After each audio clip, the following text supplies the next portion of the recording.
"I am not fit for this office and should never have been here." Warren G. Harding offered that private assessment of his own presidency. He was right. We often view the American president as a mythic captain, a figure of total competence steering the nation through existential crises.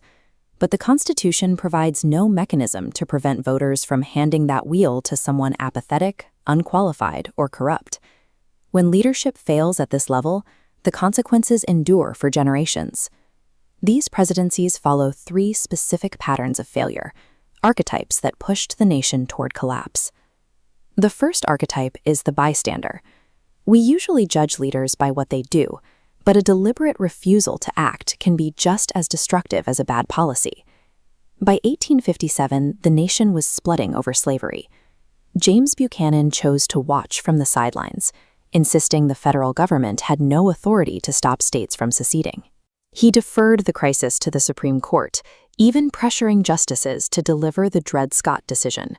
He believed stripping Black Americans of citizenship rights would settle the debate. Instead, it accelerated the march toward war. This chart shows the initial crash of 1929. Herbert Hoover followed Buchanan's lead, viewing the Great Depression through a lens of rigid non-intervention. He believed government aid would only weaken the national character. As he sat back, banks collapsed and businesses shuttered. The data shows the result. A quarter of the workforce was soon without a job.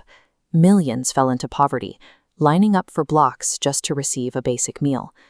When 15,000 World War I veterans camped in Washington to ask for their promised bonuses, Hoover finally used federal power, but against the veterans. He ordered the army to clear their camp with tanks and tear gas. The bystander creates a vacuum of authority, allowing a manageable crisis to grow into a national catastrophe. The second archetype is the agitator. Presidents who try to force a fragile peace but end up inciting further violence. Millard Fillmore signed the Fugitive Slave Act to appease the South, but it effectively turned every Northern citizen into a state-mandated slave hunter. The law radicalized ordinary people who were suddenly forced to participate in an institution they despised. Franklin Pierce followed with the Kansas-Nebraska Act, allowing local votes to decide the legality of slavery. The result was a 5-year bloodbath as armed militias from both sides flooded the territory to tilt the vote. After the Civil War, Andrew Johnson took this agitation to its limit. He vetoed civil rights protections and issued mass pardons to former Confederate leaders, allowing the very people who led the rebellion to retake political control of the South. By catering to extremist factions, these agitators dismantled the progress of the war and laid the structural foundation for a century of segregation.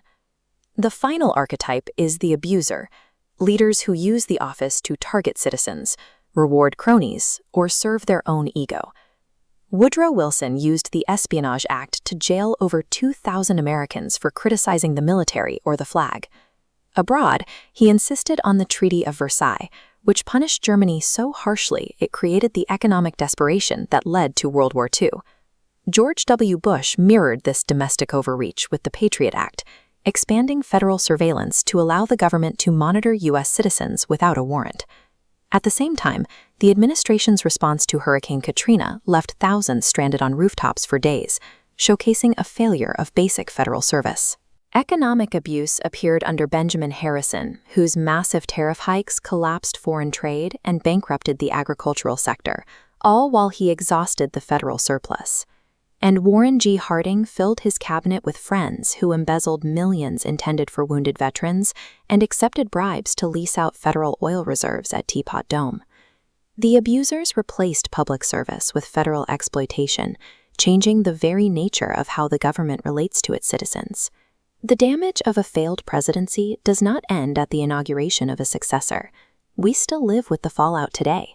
Wilson's treaties helped pave the way for a global war. Bush's surveillance state remains active, and the racial divides Johnson fostered still define American politics.